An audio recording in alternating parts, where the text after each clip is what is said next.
Okay. Okay. Welcome everyone. Today is the last and the final journey, wherein we discuss about the final message that we learn from Swami Ayyappan. ഇത് ഭയങ്കര നല്ലൊരു experience ആയിരുന്നു. ഞാനും ശ്രുതി വിചാരിക്കണേക്കാളും ഒത്തിരി വലിയ ഒത്തിരി പഠിക്കാനും കിട്ടി, മനസ്സിലാക്കാനും കിട്ടി. വിദ്യാസാഗർജി പോലെ ഒരു ഇത്രയും പ്രൊഫീഷ്യന്റ് ആയിട്ടുള്ള സബ്ജക്ട് മാറ്റർ എക്സ്പേർട്ട് നമ്മുടെ കൂടെ ഉണ്ടായിട്ടും ഇത്ര ഹംബിളി നമ്മുടെ കൂടെ Vidyasagar ji, you agreed to give this precious time of yours for us and for the audience. And I was Thank telling you. Shruti also, a lot of our viewers are watching this and I'm sure they are getting benefited. Thank you so much, and I'm really looking forward for today's session. Shruti? So a very warm welcome to everyone to the day 3 of the series. We are going to have a session which is the first 30 minutes about Ayyappan's discussion, post which we will be having some question and answer sessions which has been posted to us by our viewers. And then we'll definitely end it with a note of thanks for your precious time to just be here and letting us hear you out, letting us know the dharma in its true sense. Yeah. So thank you so much, and we will straight away begin from here. What is it that you have for us and the audience today? Today, as we've discussed earlier, Preeta is going to ask a question. Is she? Vidyasagarji, you can start. So we left yesterday, wherein you told us about how Manikanthan, as entering the his childhood days and his life in the palace where he gets tested, and how he is a dharma shasta. So from today, maybe since we are closing it out, you can tell us what is the purpose of his avtara, and eons later, what do we learn from him, and what is the message that Swami Ayyappan would like to give today, maybe to even a 6-year-old to an 80-year-old. Yeah, good. Swami Ayyappa, as I told you, as an incarnation of Lord Shasta, he's by birth a teacher, an instructor, a guru, a guide.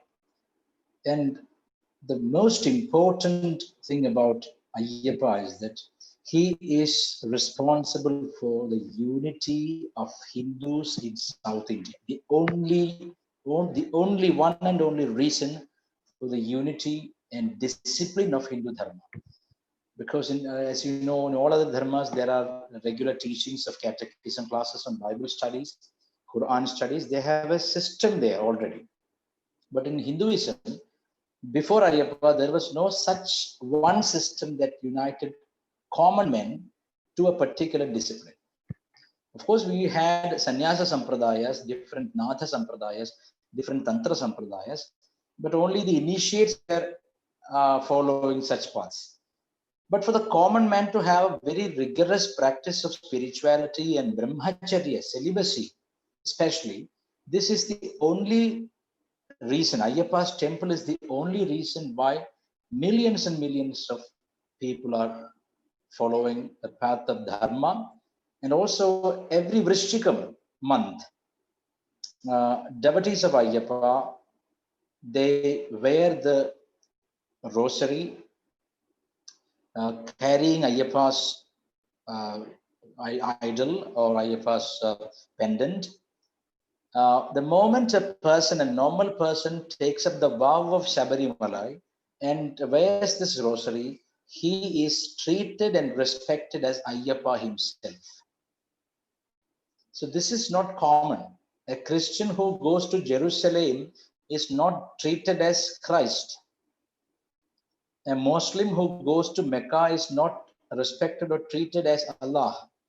But a person, whoever he is, beyond caste, creed, color, gender in the sense, especially children up to the age of 10, and only after the menopause, women can go there.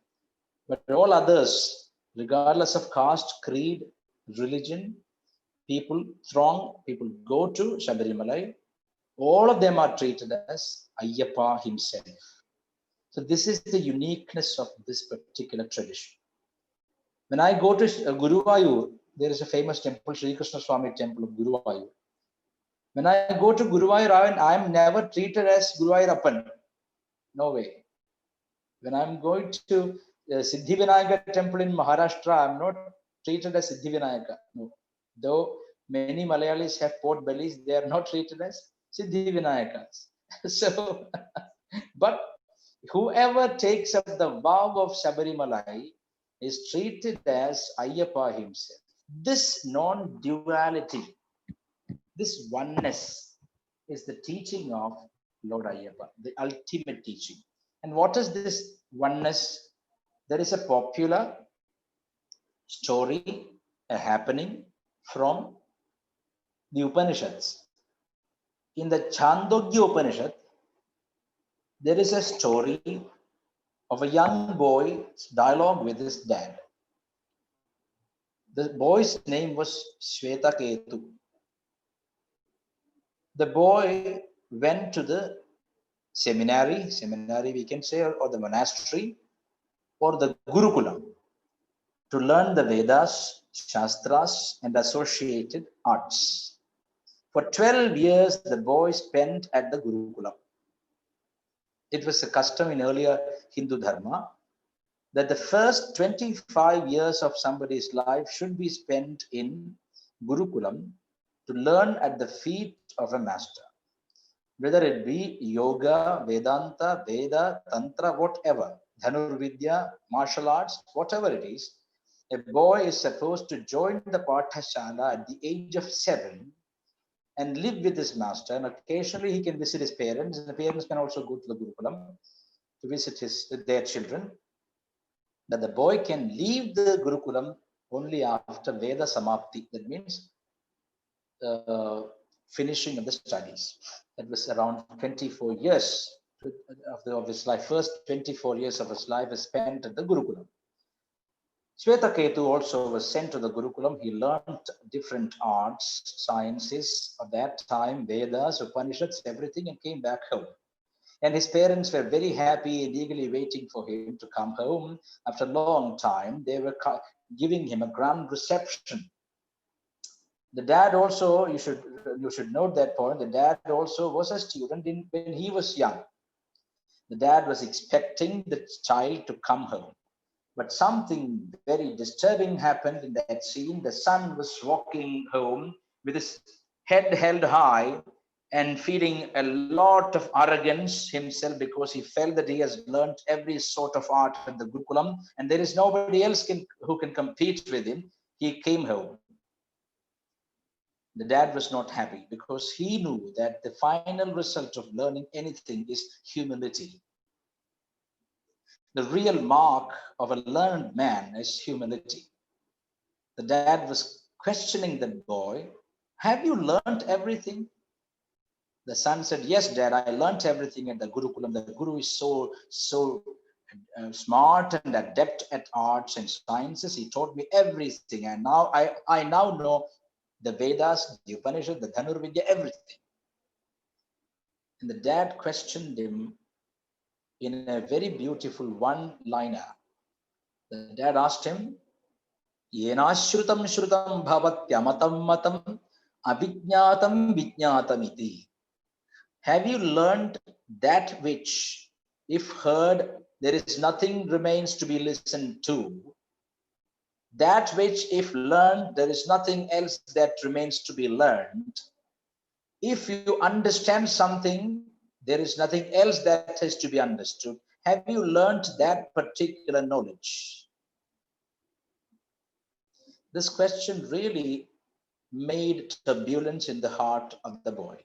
The boy was perplexed. Boy answered, what is that particular wisdom, learning which I need not learn anything else, hearing which I need not listen to anything else? What is that kind of knowledge? My master has not given me such a wisdom.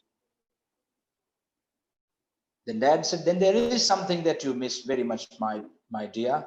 There's something that you need to look into. Very grave matter it is.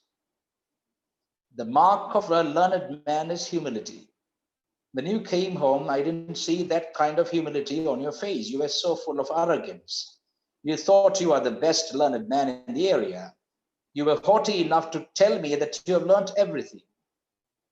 Now you have to go to your master and ask him, Yena shrutam shrutam bhavatyamatam matam abhijnatam vijnatam iti. What is that knowledge? Understanding which there exists nothing else to be learned or perceived. The boy asked his father in all humility. By that time, his arrogant nature melted down, and he asked his dad, Dad, since I've been spending years with my master and my master has not given me that knowledge, I think you are the fit person to teach me that knowledge too. Dad said, my child, we make pots out of clay, we make plates out of clay, we make a donkey's idol out of clay, we make a lamp out of clay. But learn, my son, these are all names: pot, the plate, the donkey, the lamp. These are all names we give to different objects made out of the same material. The basic material does not change. It is always clay or mud. So in the Upanishad it is said, Vikaro namadheyam prityakityeva satyam. My son, if you observe so closely, you name one person as Damodaran, another person as Ravi Shankar, another person as Vidyasagar, another person as Shruti. You name them in different ways. Their shapes are different, their gestures are different, their clan is different, their names are different. Outwardly, they are all different, but they are all made of the same substance called the self. And the father goes on giving him a different lot of examples from the nature to show that there is one underlying principle. Though the names change, the underlying principle doesn't change. This change, there is same principle, is called the Atma. So in that particular chapter, I think I remember it as the 6th chapter of the Chandogya Upanishad, the dad tells the son, though the names may differ, the substance doesn't differ, change. Names may be pot, donkey, Ganesha, lamp, whatever you name it. Shapes may be different, but it is a basic substance that is earth or mud or clay. Like that, though you see the universe as a different world with full of varieties, a lot of people, classes, creeds, colors, you see, there's one underlying principle, that is the self. One who has realized this particular knowledge is called a jnani, a mahatma, not by intellectual learning, but by experiencing deep within the heart. And such a mahatma is revered by everyone.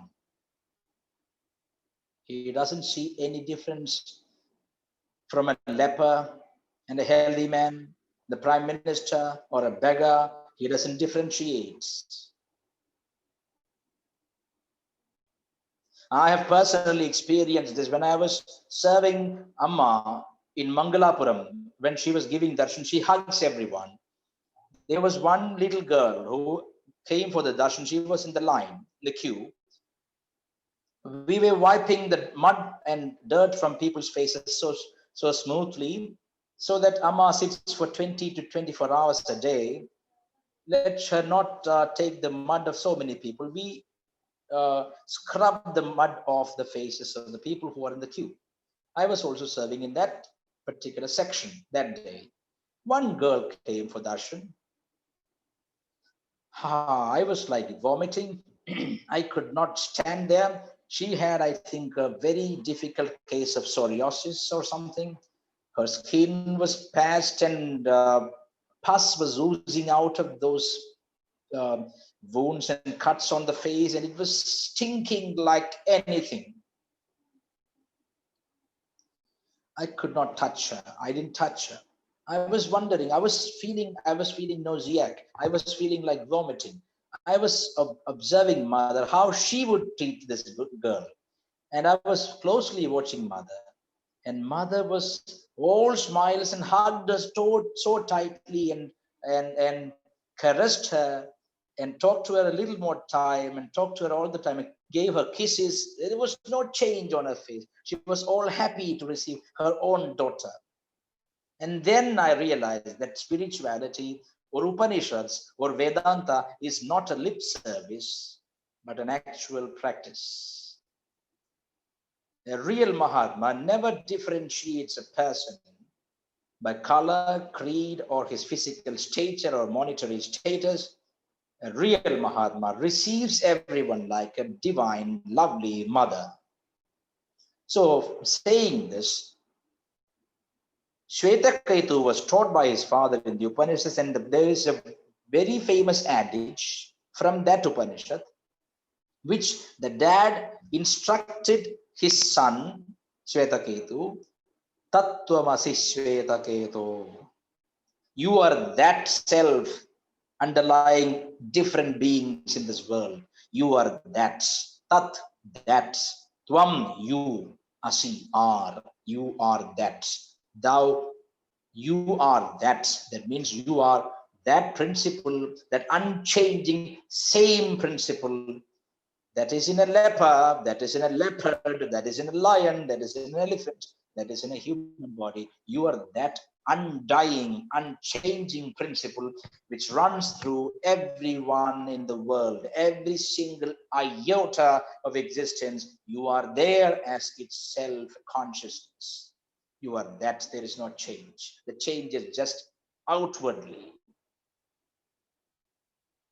So then the son slowly came to realize that this is the ultimate truth, which I could not learn by my 12 years of rigorous Veda learning at the Vedanta or Veda school, Gurukula. When you go to Sabarimalai, after taking rigorous vratam, brahmacharyam, celibacy, and minimum food, lying down on the floor, waking up early in the morning, chanting 108 names of Ayyappa, Sharanambili, it is called Sharanambili in Malayalam, and suffering all the pangs of the journey, long journey, and climbing up the hills one by one. There are 18 hills altogether, sleeping on the wayside, suffering all sorts of problems physically and mentally, suffering all this, you hold on to one principle, Ayyappa. You go there, you touch these 18 steps and go up there. When you finish the 18th step, when you look up, you see a board there, Tattvamasi. So the pilgrimage of Ayyappa is a practical demonstration of the Upanishadic principle, Tattvamasi. Though you may be called John, Muhammad, or Vidyasagar, or Vivekananda, whatever you are called, the name is just different. You are the same principle, Tattvamasi. This is the greatest Upadesha of Ayyappa. And we should remember the great master who instructed the Devaswam board some 15 years ago to place that board there in Sabarimalai, seeing the principle of the pilgrimage. That sage is none other than the great Gita preacher, great master, Swami Chinmayanandaji Maharaj. He was the cause for that board to be kept there. Even now the board is there. It was his instruction that led to the opening of that Vedantic idea in the pilgrimage to Sabarimalai. In Sabarimalai, Swami Ayyappa is in Jiva Samadhi. Jiva Samadhi, you should know that it is not death. Jiva Samadhi is not death. Jiva Samadhi is withdrawal of life symptoms to the heart. The sage is immortal. He has reached Amritatvam. Tyage naike Amritatvamanashu. The sage has reached a status where there is no return, but he is still existent. He never becomes non-existent. So Ayyappa is in Jiva Samadhi, sitting on a very unique position of Yoga Samadhi, Yoga Patta Bandhita Asana. Yoga Patta Bandhasana. The sage has not left the body as in normal death. The sage has gone into the body and kept the life intact there. Every Vrishchikam Ayyappa wants his disciples to or devotees to come and visit him. Rest of the time, Ayyappa is in Yoga Samadhi.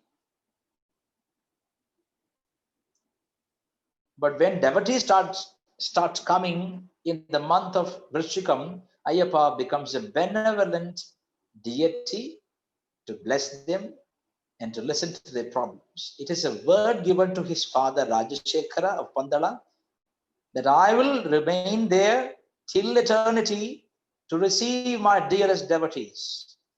And there is a fact that you should not forget. Ayyappa lived only up to 25 years of his life. He was just 25 when he sat in Yoga Patta Bandhasana. That asana has a peculiarity that some high-grade sannyasins are called Kutichaka Vritti. Their habitual life is called Kutichaka Vritti. Kutichaka Vritti is when a saint decides that I will not occupy more than 1 square feet place, 1 square feet area in my life. 1 square feet, you know, the size of a small tile that you attach every home for the flooring. Ayyappa is also occupying just that much of space in this world, but he occupies every heart in the universe. This is the paradox or mysticism of Ayyappa. Ayyappa being a tapasa who is also practicing always austerity, just occupies 1 square feet, 1 square foot place and remains there in Shabarimalai in eternal samadhi. So his Mahasamadhi is, you know, from the plains, he shot an arrow up the hill and the arrow went and fell near the Dharma Shastra temple, which was already existed earlier. That was a Peetham. That place Ayyappa took as his eternal abode. This is the story in a nutshell.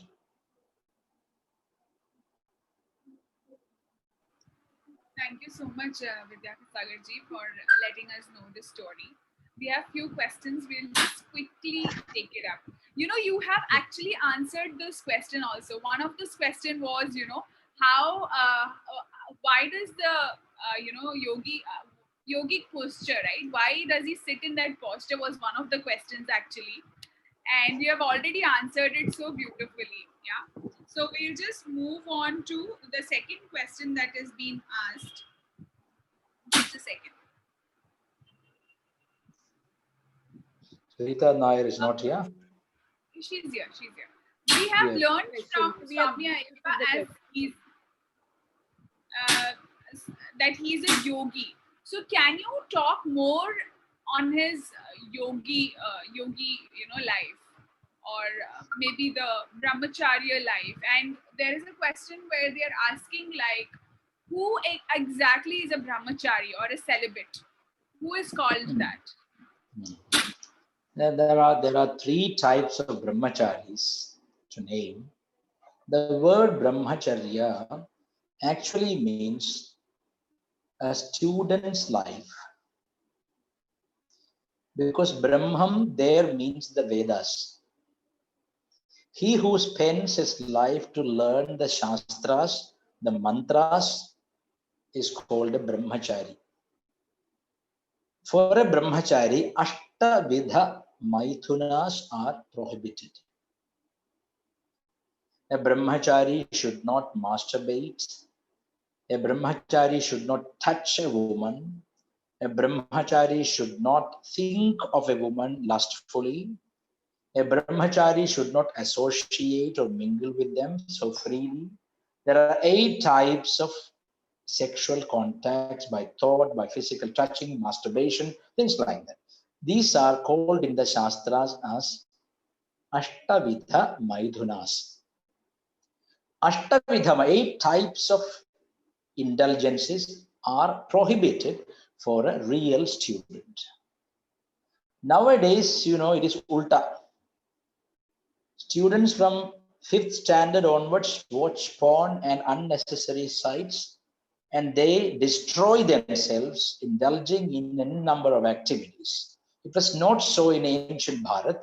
In ancient Bharat, the first 24 years of a person's life must be spent in learning. So then Ashtavidha Maithunas are prohibited. In a student's case also, sexual indulgence is not good. It is not shastraik. Second meaning is abstinence from sex is brahmacharya. Why do I say so? Because in the Ayurveda, to be precise, in the Charaka Samhita, it is mentioned that a grihastha, a married man, can have abrahmacharya considering the tithis. Tithi, what is tithi? Prathama, Dvitiya, Tritiya, Chaturthi, Panchami, Shashti, Saptami, Ashtami, Navami, Dashami, Ekadashi, Dwadashi, Trayodashi, Chaturdashi, Panchami, Paurnami, or Amavasi, it goes, waning and growing moon. So these are tithis.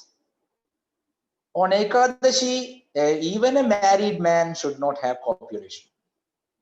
So even a married man is supposed to have timely sex only. Even a married man is supposed to observe brahmacharya on certain tithis. On Paurnami, he should not copulate. On Ekadashi, he should not copulate. If it is an Amavasi day, he should not copulate.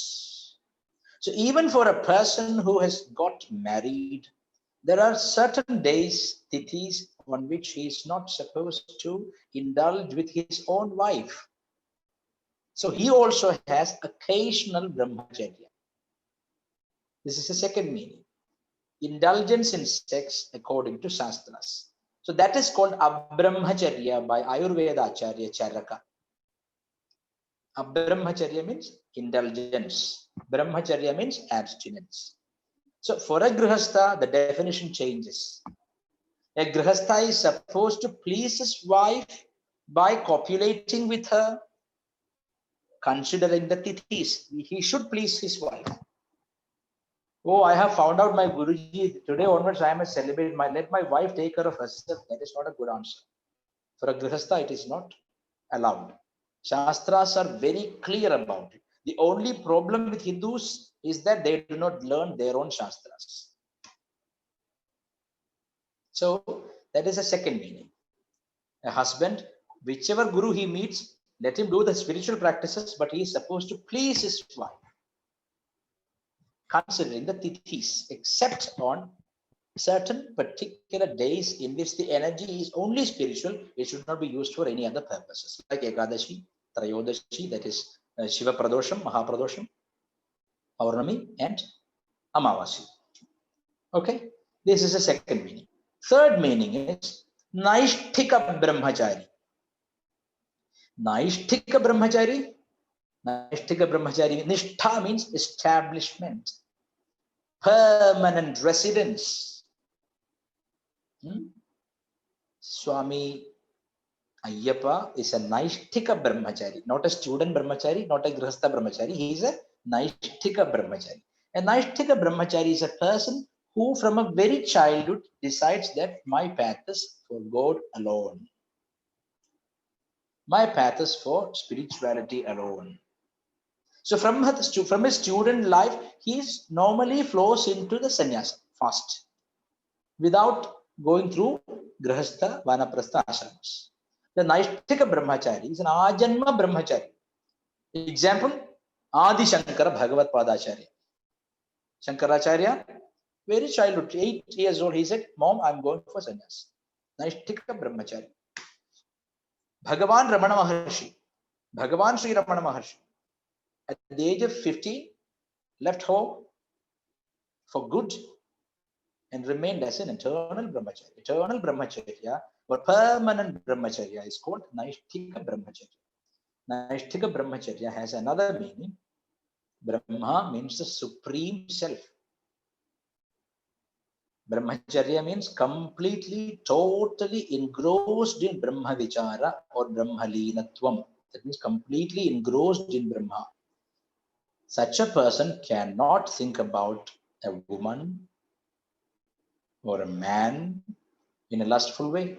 There is no question of that. So such a person is called a Naishtika Brahmachari. Ayyappa here is a Naishtika Brahmachari because from the childhood onwards, he's only on the path of God. I think the answer is clear. Actually, very clear. I mean, quoting the Shastras, how it is, what we should be doing. I mean, very, very clear. How do we incorporate these messages in our daily lives that's been given to us by the Shastras and, you know, the Vedic way of... I told you. Yeah, I told you, you must have something called an almanac or Panchangam. Have you heard of Panchangam? Yes. You should have a Panchangam at home. Every day, every night, you must know what day is tomorrow. If it is Ekadashi, prepare accordingly. If it is Amavasi, prepare accordingly. If there is an important puja, prepare accordingly. Live according to Tithis. That is the most important and practical aspect of spiritual life. Otherwise, you will go wrong in indulging in a number of activities. Suppose you go out. There is something called outing in this modern days. I don't know what is outing. Outing is you leave home and spend your life on the streets. That's called outing. So when you go outing, you know that tomorrow is Tithi Ekadashi. If it is so, you should come home early because tomorrow you are going to wake up at 3:30 a.m. You should. Normally, it is the Shastric wisdom. You should wake up at 3:30 a.m. Normally, also, if you observe, even when you are asleep so tightly, naturally your body will wake up at 3:30 exactly. If you have a little samskara left in your spirit, you understand? You will open your eyes and look up. Now you don't have an alarm clock. You have everything in mobile. Mobile is almost like God. Everything is there. You look up the mobile, you see the time somewhere around 3:30, maybe 3:28, 3:34, like that. That means the body wants to wake up at that time. Because from 3 to 6, it is the influence of the Vayu principle. There are three doshas in the body according to Ayurveda. Vata, Pitta, Kapha. The Vata principle is very active from 3 a.m. to 6 a.m. At that time, the body wants to wake up. If you sleep, your body will have more inertia and the day will be destroyed. Yeah. So wake up at 3:30 on an auspicious day, especially Ekadashi, Trayodashi, Paurnami, like that. Wake up early, have a cold bath. Earlier times it was a dip in the pond.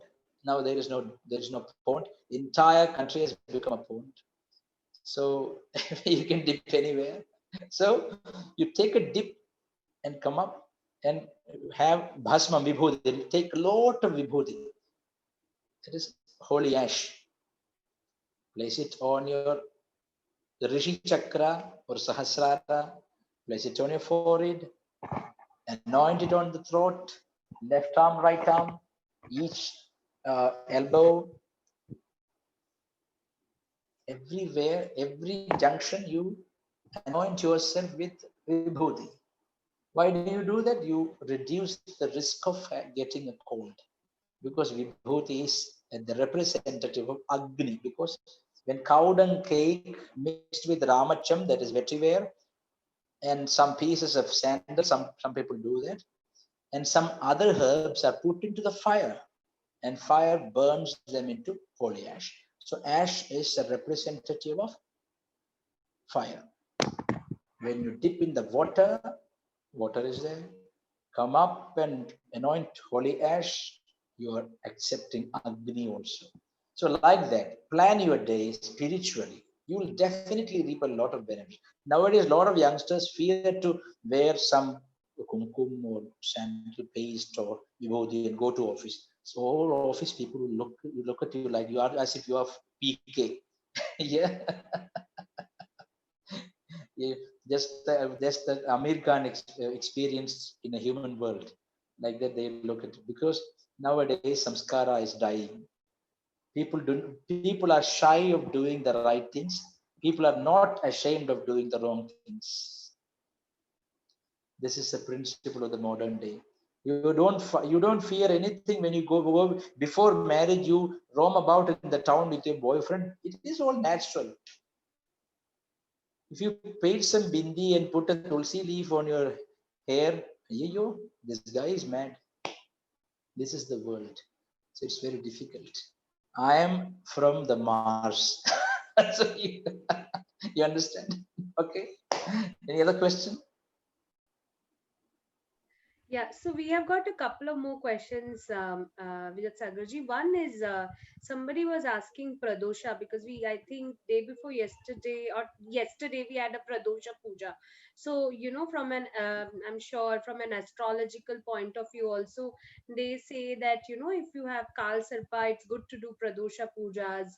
So, could you tell us on that? That is first question. Second Yeah, sure, question, sure. So yeah. Pradosham means Sandhya, twilight.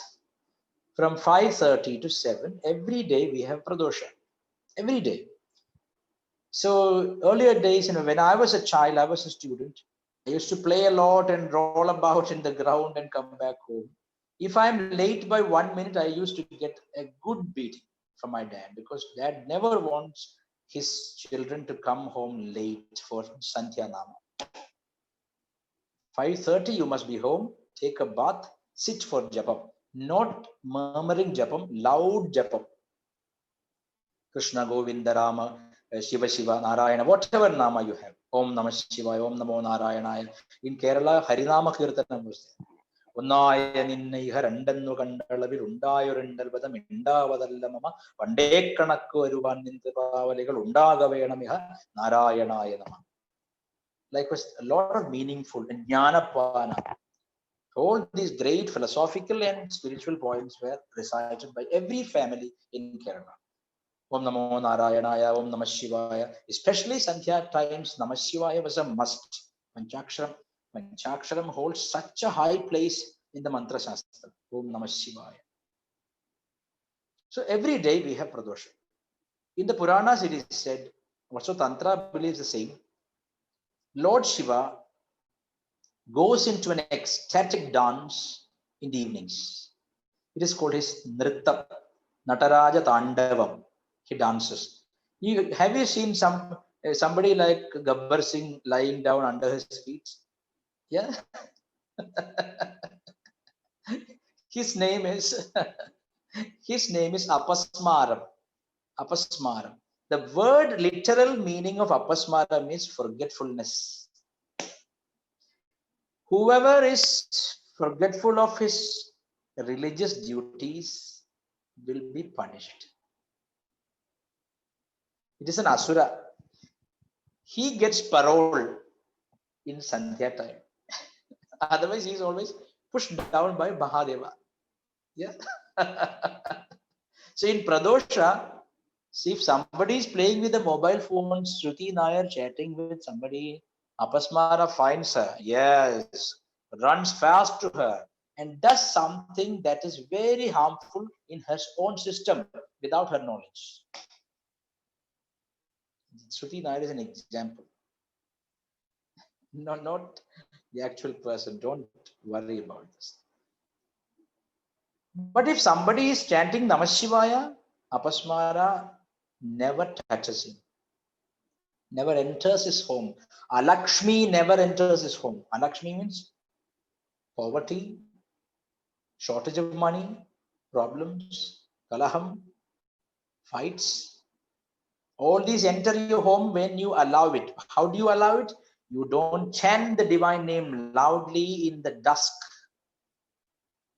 So that is it. Second thing, half a month, there is one day on which there is Maha Pradosham.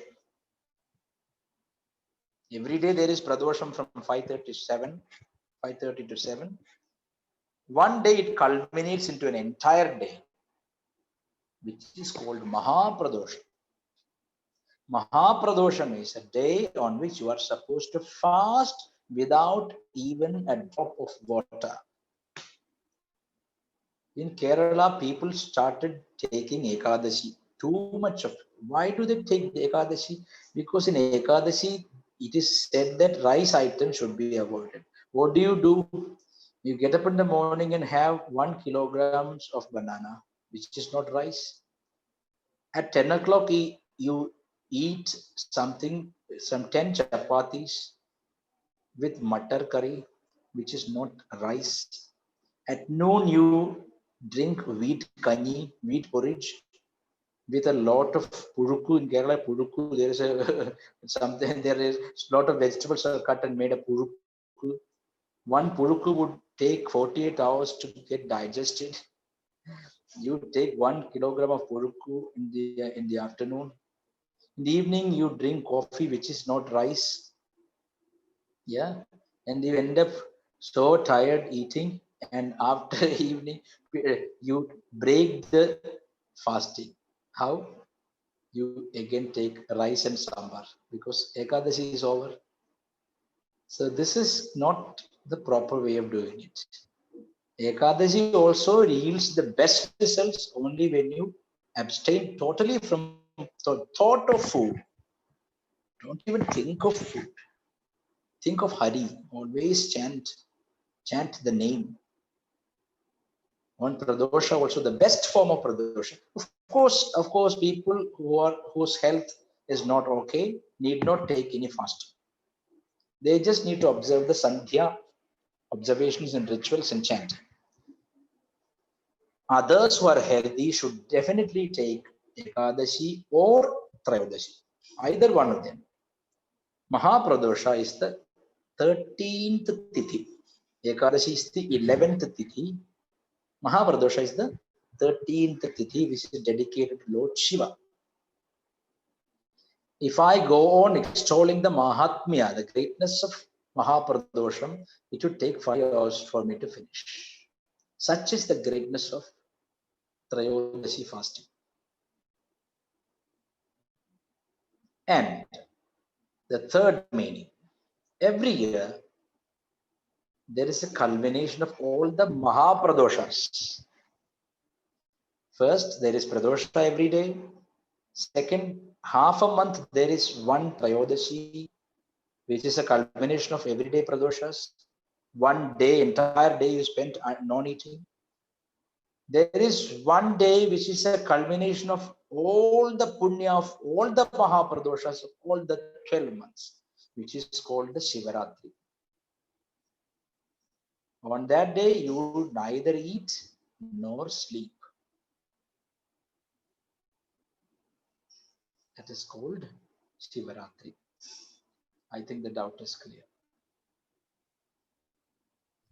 Beautiful. So true. So true. Um, Next question. We have a lot of questions coming in with Sagarji, so we'll keep asking you for at least before we end. One of the things is, By the way, today is not Shivaratri. Okay, so we will leave you early, Vidya Sagarji. So a couple of more questions so that all of us can sleep. So, but how does one know that one is spiritually progressing onto the path? And the second question is, Vidya Sagarji, me and Shruti, we teach kids as well. So, any puja or any mantra that you would suggest our children, that may help them with their studies, or we also teach a lot of youth. So somebody who's studying, somebody who just does not know which career to choose, so one mantra for kids and one mantra for young adults.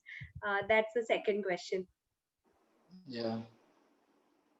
Mantra should be initiated into. It's not like I cannot be a wayside vendor of mantras. Yeah. So, but I can tell you, make the kids perform Ganesh Puja and Saraswati Puja together. Ganesh Yes. and Saraswati. Every day, let them pray to Lord Ganesh. Haven't you heard Swati Tirthal's Kriti? Vidya ke pati Shri Ganeshwar. Haven't you heard that? Yeah. Ganesha is the pati of Vidya, all the Vidyas. So pray to Lord Ganesh first. Teach them simple Ganapati mantra. Very simple. Gam Ganapataye Namah. Om Om Gam Ganapataye Namah. That is enough for them. And then for Saraswati, Om Sam Saraswatyai Namah. Very simple mantra. Tell them to chant it 108, 108 every day before studies. They will definitely excel in studies.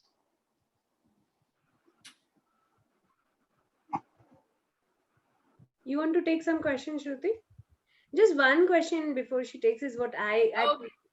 want to ask Vidyasagarji. Vidyasagarji, we are discussing Swami Ayyappan, and there is a lot of myth about women worshipping Lord Ayyappa.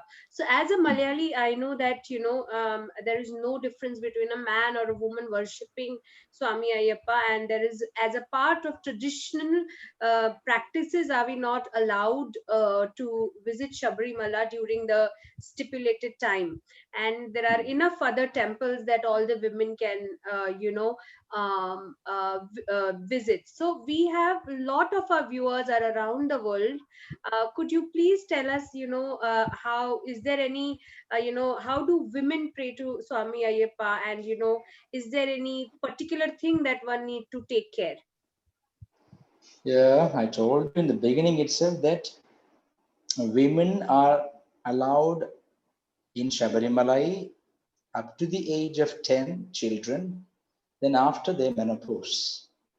There is a reason for that, because it is the Dharma Shastra temple, and also Ayyappa is in a celibate mode. A celibate should not see women who are menstruating. That means that supple age between the age of 10 and 50. Ashtavidha, celibate must abstain from Ashtavidha Maidhanas. Seeing their image itself will create thoughts.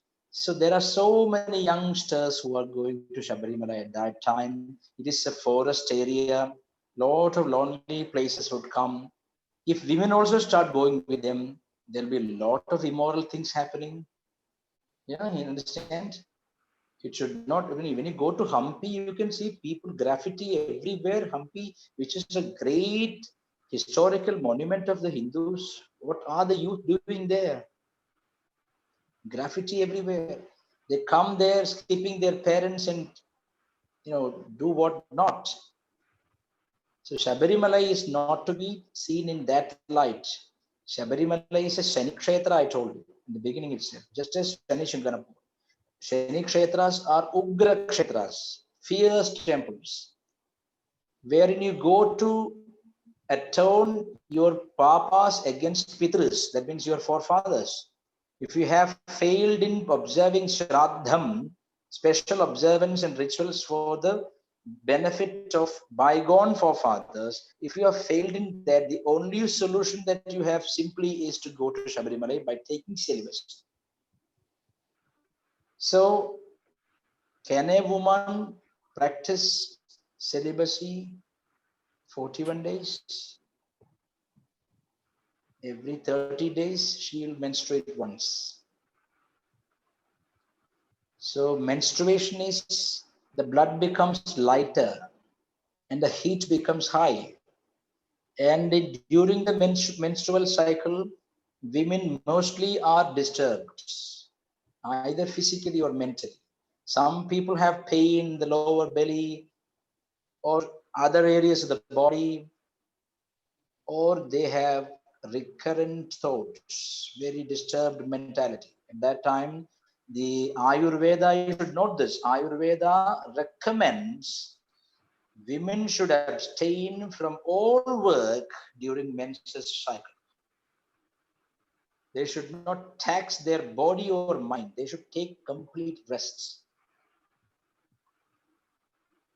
Men have to go to the kitchen and prepare food during those days. Men have to take care of children. Men have to bring water if it is distant from there, fetch water. Do all the works men should do during menstrual cycle, because women should take complete rest. It is said in the Ayurveda Shastras.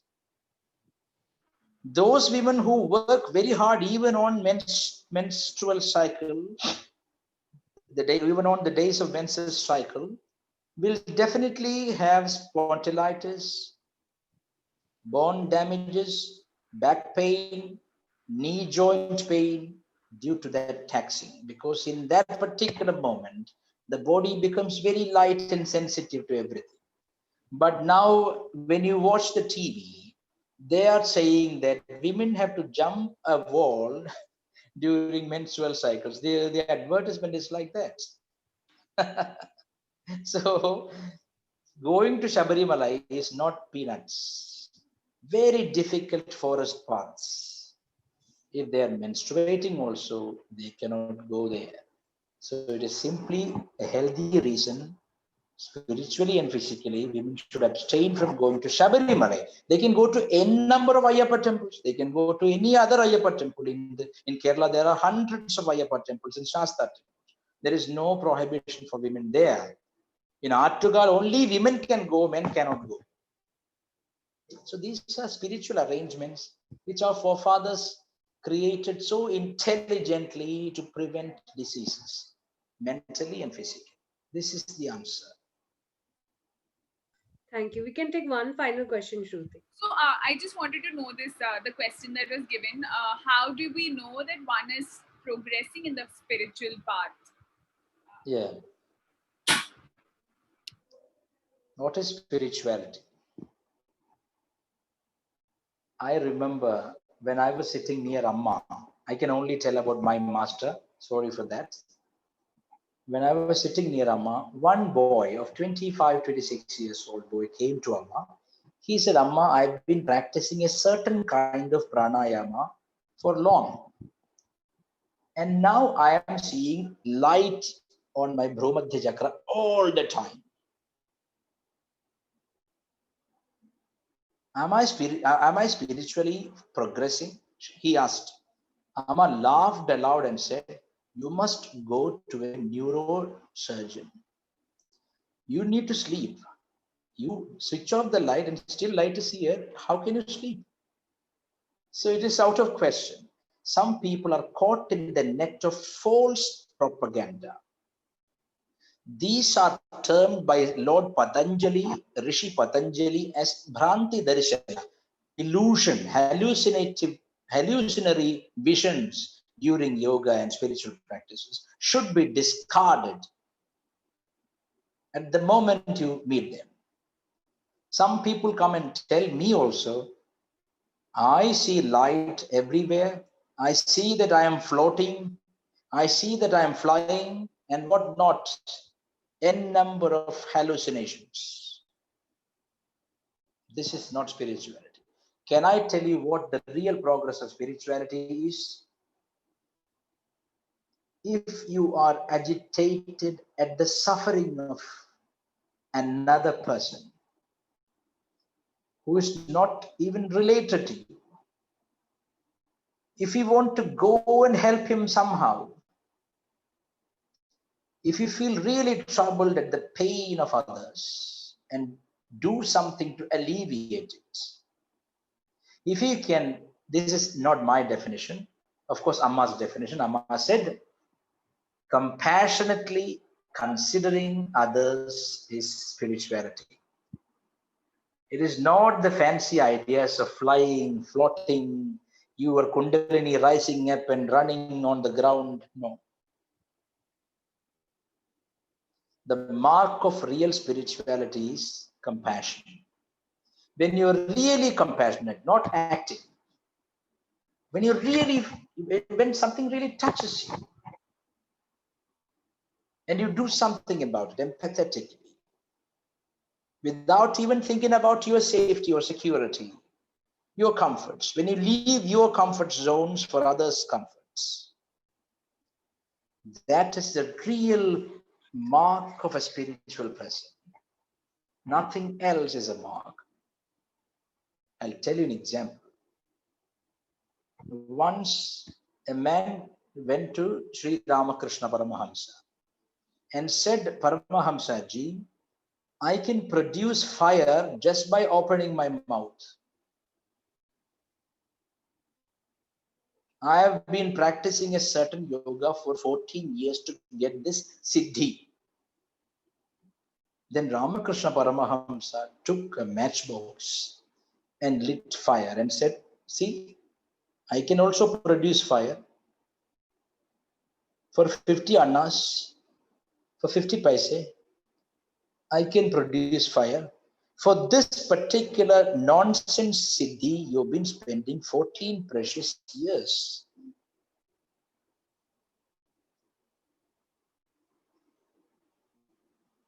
A real mark of progress is if you are ready to leave your meditation seat to alleviate the pain of a beggar, you are a yogi. That is the only mark. In Siddha Yoga, in also Amma's tradition, you know what? I have cleaned 110 toilets, latrines of the lowest grade. I passed the Veda Gurukula and went into Amma's ashram thinking that I'll be taught meditation or I can eat food, good food and sit in meditation. Aha. The first job I was given was to clean toilets. Human excreta was sprayed in different mural arts in the latrines. I was made to clean them.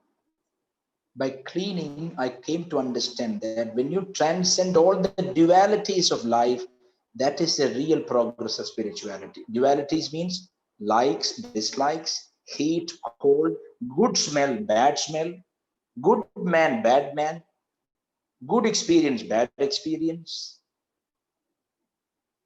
When you transcend all these equally, then only you are a spiritual aspirant. Keep it in mind. You may be doing meditation. The real meditation happens in the toilets. I understand this. You may sit for 1 hour doing that pranayama, this pranayama, thinking that Kundalini is just moving up inch by inch, progressing, breaking each chakra. That is all your fancy. If you're ready to help a person without expecting a single thing in return, not even a good smile, then you're a real yogi. When you go beyond praise and objection, ridicule, you're a real yogi. Test yourself always in practical life. How do you mingle with others? This is the only mark of spiritual wisdom. Or else everything is fancy. Cooking now. You say, oh, yesterday, Guruji, I didn't know how 1 hour passed. I was floating. And I tell them, yesterday, you know what? I didn't know how 8 hours passed. I was sleeping. You were sitting and sleeping. I was lying down and sleeping. You and me are equally ignorant in that case. I think the idea is clear. Our hearts are full and our mind is empty, Vidya Sagarji. At the onset, I would like to, bow down to my master, Shri Shri Ravi Shankarji, for making us realize, uh, about this aspect of life. I would like to thank and, pray down to the tradition, my mother, who's an Ayyappa devotee, And I would like to thank Shruti for saying yes to every idea and every path that we tread together and unravel the mysteries and mysticism. It was amazingly humbling to hear the tale or the learnings of Swami Ayyappan. I would like to bow down to your masters, Ramana Maharshi, Amma. I come from a background where I had no idea.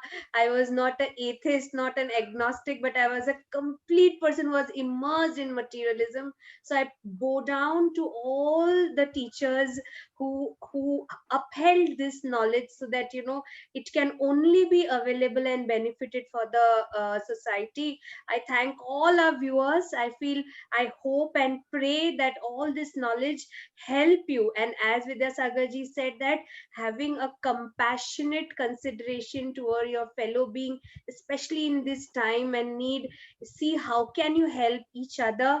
And thank you so much, Vidya Sagarji, for just coming, agreeing to say a yes. I think we are very, very, very, very fortunate, Vidya Sagarji.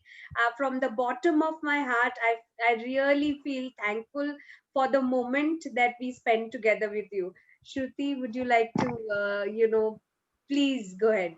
Yeah, so I would just like to extend my thank you to Shailaja, John, and Balsala Menon, who actually introduced us to Vidya Sagarji. So, there are so many people who just want to uplift Dharma in the right way, in the auspicious way, the way it is meant to be. And I think we are very, very fortunate to be a part of such a clan, who think that dharma should be upheld, like the very phrase tattvamasi, you are that, is what is my takeaway from the entire 3 day session. Also, very grateful to all the masters who have helped me come here, especially Sri Ravi Shankar, like Preeta mentioned. Of course, he's the one who is, maybe somehow getting all the pearls together to spread the knowledge. And of course, to the masters who have taken other forms, in the form of Amma, in the form of Ramana Maharishi, of course, Vidya Sagarji, you yourself. Thank you so much for being here. We will end it up with a lullaby, Harivarasana. Thank you. Thank you.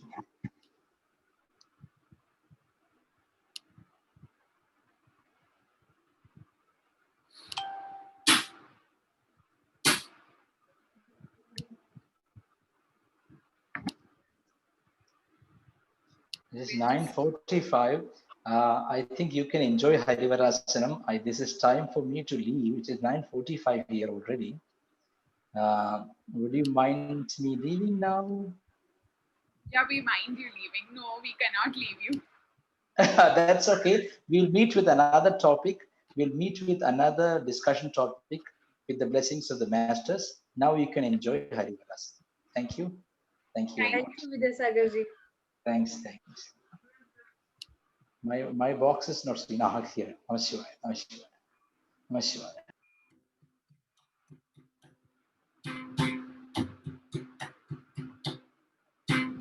Harivarasanam Vishwamohanam Haridakishwaram Aradhya Padukam Harivimardhanam Nityamartanam Hariharatmajam Devamashri Sharanamayappa Swami Sharanamayappa Sharanamayappa Swami Sharanamayappa Sharanakirtanam Bhaktamanasam Varanalokutam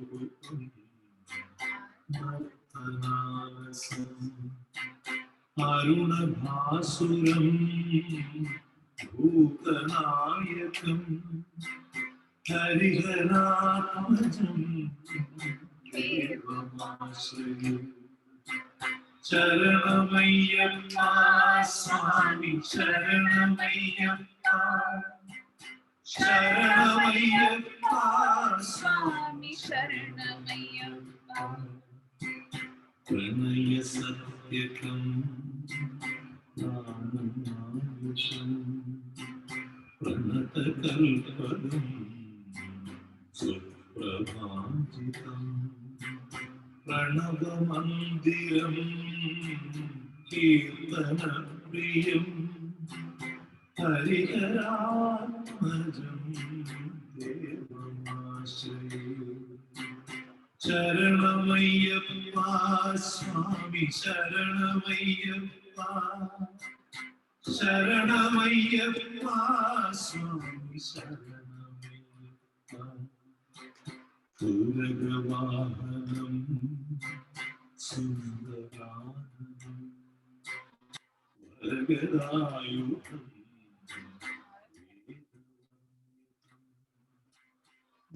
ഗുരുകൃപാകരം കീർത്തനപ്രിയം ഹരിഹരാത്മജം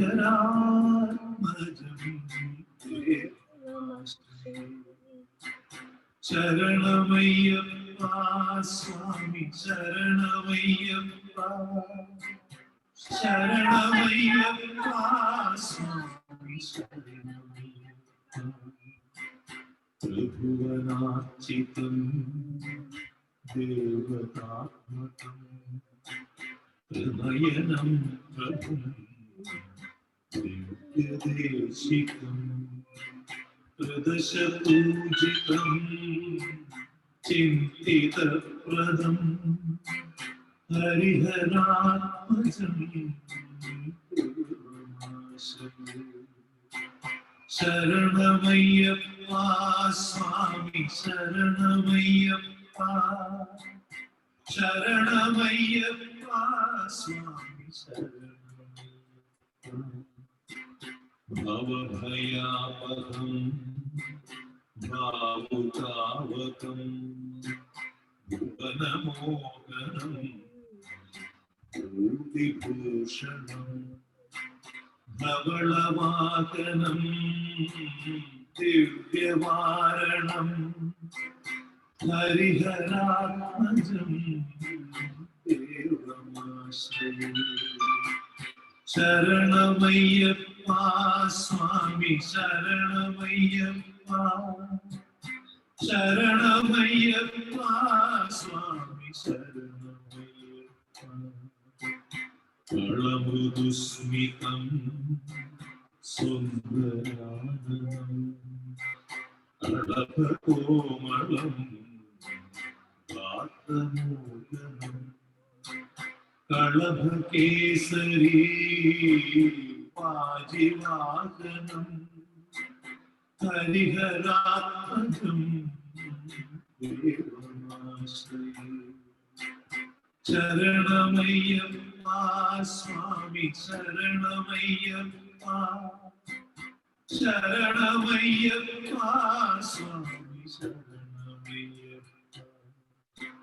ശ്രിതജനപ്രിയം ചിന്തിതപ്രദം ശ്രുതിവിഭൂഷണം സാധുജീവനം ശ്രുതിമനോഹരം ഗീതലാലസം ഹരിഹരാത്മജം ദേവമാശ്രയേ ശരണമയ്യപ്പ സ്വാമി ശരണമയ്യപ്പ ശരണമയ്യപ്പ സ്വാമി ശരണമയ്യപ്പ ശരണമയ്യപ്പ സ്വാമി ശരണമയ്യപ്പ ശരണമയ്യപ്പ സ്വാമി ശരണമയ്യപ്പ സ്വാമി ശരണമയ്യപ്പ സ്വാമി ശരണമയ്യപ്പ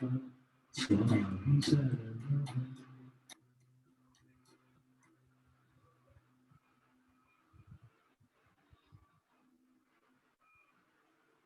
पञ्चाद्रीश्वरि मङ्गलम्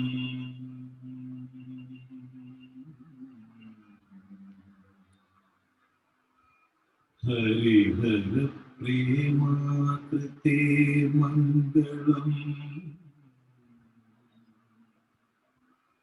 पिञ्चालङ्कृतमङ्गलम्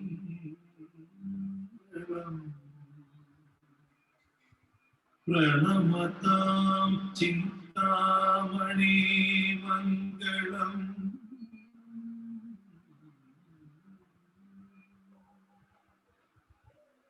पञ्चास्य ध्वजमङ्गलम्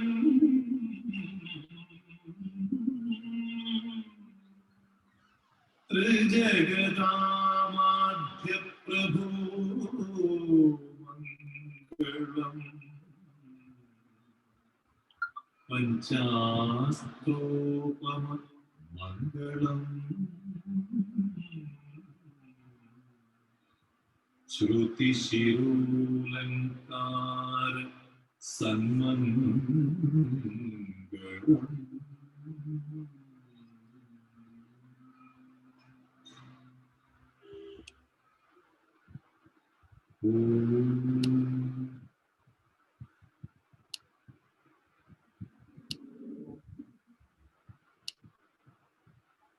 I hope everybody had a great time, and we pray and we bless all the people on this planet, animate and inanimate, that the divine give them the strength to go through these times and come out victorious. With this, we'll end our session. Shruti, thank you so much for doing this. Thank you so much, Preeta, and let's come up with something new for our audience. So, Jai Gurudev. Jai Gurudev.